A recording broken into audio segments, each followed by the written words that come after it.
الرحمن الرحیم۔ پانی کے مسائل کو ہم سماعت کر رہے ہیں۔ آب قلیل کے بارے میں بتلایا جا رہا ہے۔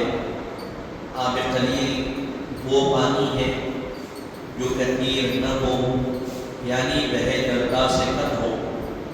آب قلیل تھوڑی سی نجاست، مثلا ایک قطرہ شراب یا پیشاب یا خون یا ذرا سا کوئی غلاظت اس میں گر جائے تو اس سے ناپاک ہو جاتا ہے، اگرچہ کہ نجاست کے اثر سے پانی کا کوئی بھی وصف نہ بدلے۔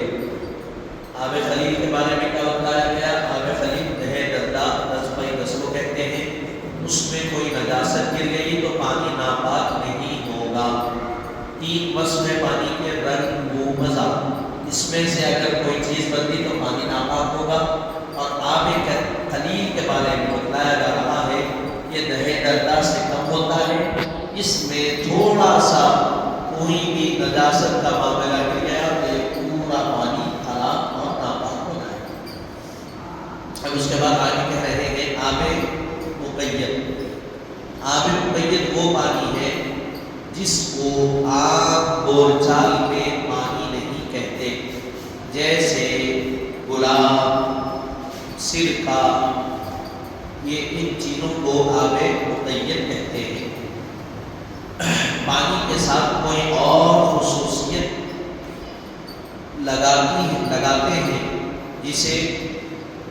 جیسے تربوز کا پانی، ناریل کا پانی، یہ آب مقید ہے۔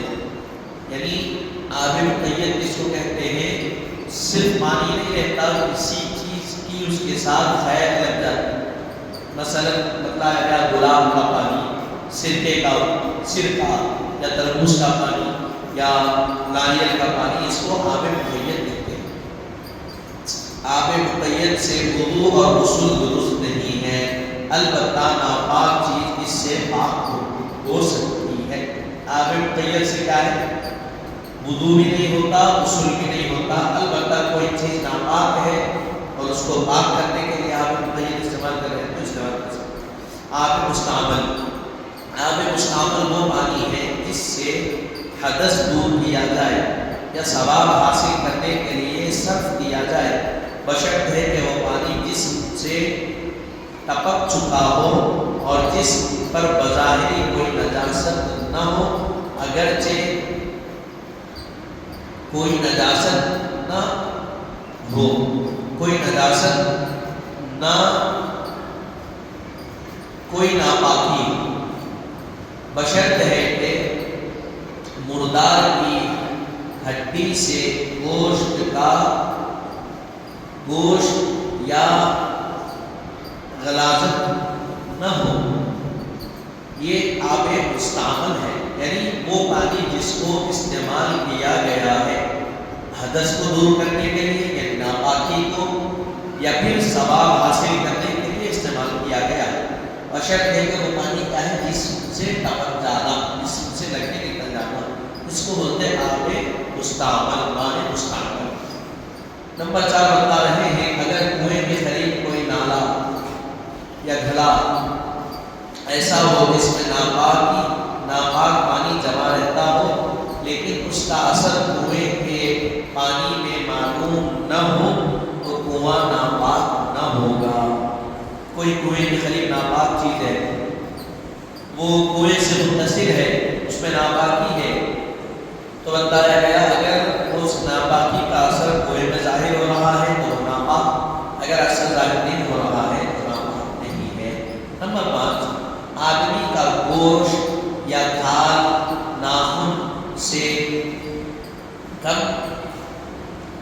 کلونے میں گر جائے تو ناپاک نہ ہوگا۔ آدمی کا کیا ہے؟ گوشت، کھال ناخن سے کم کنووں میں گر جائے تو ناپاک نہیں ہوگا پانی اس کا۔ مسلمانوں کی لاش غسل کے بعد اس طرح وہ بچہ جو پیدا ہونے کے بعد رویا اور مر گیا تو غسل کے بعد کنویں میں گر جائے تو کنواں ناپاک نہ ہوگا۔ مسلمانوں کی لاش غسل کے بعد اگر کنویں میں گرے تو ناپاک پانی نہیں ہوگا۔ اسی طرح وہ بچہ جو پیدا ہونے کے بعد رویا اور مر گیا، پیدا ہونے کے بعد تھوڑا سا وقت گزارا، رویا اور انتقال ہو گیا، تو اس کو غسل دیے، اس کے بعد اگر وہ کنویں میں گر گیا، غسل دینے کے بعد دونوں بھی صورتیں ذہن میں رکھیں، مسلمان کی لاش بھی یا جو بچہ پیدا ہو اور رو کے مر جائے، دونوں کو غسل دیے، اس کے بعد اگر کنویں میں گر گئے تو کنویں کا پانی ناپاک نہیں ہوگا۔ پھر اس کے بعد بتلا رہے ہیں اگر آدمی کنویں میں گر جائے اور زندہ نکل آئے یا ڈول وغیرہ نکالنے کے لیے غوطہ لگائے تو کنواں ناپاک نہ ہوگا، بشرط ہے کہ اس کے کپڑے یا اس کے جسم پر نجاست نہ ہو۔ آدمی کنویں میں گرا نکل گیا یا ڈول گری، اس کو نکالنے کے لیے جا کے ڈول نکالا، تو اس میں شرط یہ ہے کہ جو آدمی گرا وہ پاک رہنا، اس کا لباس بھی پاک رہنا، تو کنویں کا پانی پاک۔ پھر اس کے بعد بتا رہے ہیں 8ویں چیز، اگر سور کے سوا کوئی بھی جانور کنویں میں گر جائے اور پھر زندہ نکل آئے تو کنواں ناپاک نہ ہوگا، بشرط ہے کہ اس کے جسم پر نجاست نہ ہو اور اس کا منہ پانی میں نہ ڈوبا ہو۔ کوئی بھی جانور پانی میں گرا ہو تو پانی ناپاک نہیں ہوگا، بشرط ہے کہ اس کا منہ پانی میں نہ ڈوبے۔ پانی میں منہ ڈوب گیا تو پانی ناپاک، اگر سور گرا تو وہ ایک نجس ہے، اس کے گرنے سے پانی ناپاک ہوگا۔ اگر اس کا منہ ڈوبے نہ ڈوبے، اس کے جسم پہ نجاست رہے نہ رہے، دوسرے جانور گرے گے تو یہ دیکھیں گے کہ کیا ان کے جسم پہ نجاست تھی، بکری کی تھی۔ اگر بکری کے جسم پہ کوئی نجاست ناپاکی والی چیز لگی ہوئی تھی تو پانی ناپاک ہوگا، نہیں تھی، ڈوبی ہوئے، وہ نہیں ڈوبا، نکل گئی، نکال لیے تو پانی پاک۔ پھر آگے فرما رہے ہیں اگر منہ پانی میں ڈوبا ہو تو پھر اس کے جھوٹے کا حکم جاری ہوگا، یعنی اگر جھوٹا پاک ہے تو پانی بھی پاک، اور اگر جھوٹا ناپاک یا مشکوک وہ مکروہ ہے تو پانی بھی ناپاک اور مشکوک اور مکروہ رہے گا۔ اگر وہ ڈوب گیا تو یہ دیکھا جائے گا کہ جانور کون سا، اس کا جھوٹا پاک ہے کیا، یہ دیکھا جائے گا۔ اگر اس کا جھوٹا پاک ہے تو پانی بھی پاک ہے، اگر اس کا جھوٹا ناپاک ہے تو پانی بھی ناپاک، یا اس کا جھوٹا مکروہ ہے، مشکوک ہے، تو پانی بھی مشکوک کو ناپاک رہے۔ اب یہاں سے جھوٹے کے احکام بتا رہے ہیں، جھوٹا یعنی کسی کا استعمال کیا ہوا، بتلا رہے ہیں جن کا جھوٹا پاک ہے۔ کن کا جھوٹا پاک ہے؟ آدمی کا جھوٹا پانی، آدمی کا جھوٹا پاک ہے، خواہ مسلمان ہو یا کافر، مرد ہو یا عورت۔ پھر اس کے بعد جنوبی ہو یا حائض، بشرط ہے کہ کوئی ناپاک چیز شراب، سور وغیرہ کھائے پیے ہوئے نہ ہو۔ کن کا جھوٹا پاک ہے؟ تو فرمایا گیا آدمی کا جھوٹا پاک، آدمی کسی چیز کو استعمال کیا تو وہ پاک ہے، خواہ وہ آدمی مسلمان ہو یا کافر ہو، مرد ہو یا عورت ہو، جنوبی ہو یا حائضہ ہو، تو بتایا گیا ان کا جھوٹا پاک ہے، لیکن شرط یہ ہے کہ آدمی شراب پیا ہوا نہیں رہنا، آدمی سور کا گوشت کھایا ہوا نہیں رہنا۔ اگر کوئی ایسی چیزوں کو استعمال کیا ہوا ہے تو پھر اس کا جھوٹا نہ ہو۔ نمبر 2، اب جانوروں میں بتا رہے ہیں، گھوڑا حلال جانور، چوپایا ہو یا پرندہ، آبی جانور ہو یا وہ جانور جن میں خون جاری نہ ہو، حلال ہو یا حرام، ان کا جھوٹا پاک ہے۔ البتہ مرغی، کوچا، گرتی مرغی اور گائے نجس، خور کا جھوٹا مکروہ ہے۔ اب یہاں 2 چیزیں بتا دیں، گھوڑا حلال ہے اور گھوڑا اور حلال جانور۔ اب اس میں کیا ہے؟ حلال جانور میں چوپائے آتے اور پرندے آتے، ہوا میں اڑنے والے ہو یا زمین پہ چلنے والے۔ تو جو جانور آبی جانور ہو یا وہ جانور جس میں خون جاری نہ ہو، حلال ہو یا حرام، ان کا جھوٹا پاک ہے۔ البتہ وہ مرغی جو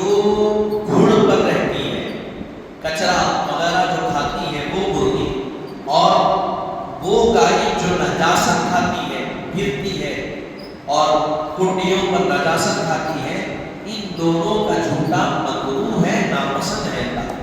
پھر اس کے بعد بتلا رہے ہیں آگے جن کا جھوٹا مکروہ ہے۔ مکروہ کن کا جھوٹا ہے؟ وہ حرام جانور گھر میں رہتے ہیں جیسے بلی، چوہا، چپکلی وغیرہ، اور حرام پرندے مثلا کوا، چیل، باز وغیرہ۔ اس طرح وہ حلال جانور جو جھوٹے پھرتے ہیں اور جو چاہے وہ کھا پی لیتے ہیں جیسے مرغی، گائے، نجس خور، اور ان سب کا جھوٹا کیا ہے؟ مکروہ ہے، نیز یہی ہے۔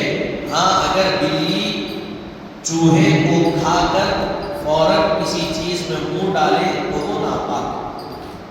اب کیا بتا رہے ہیں؟ جو جانور حرام ہے ان کا جھوٹا مکروہ، بلی ہے، چوہا ہے، چھپکلی ہے وغیرہ ہے، تو ان کا جو جھوٹا پانی ہے، حرام پرندے جیسے کوا، چیل، باز، ان کا جو جھوٹا ہوگا وہ مکروہ ہے، ناپسند ہے اللہ کے پاس۔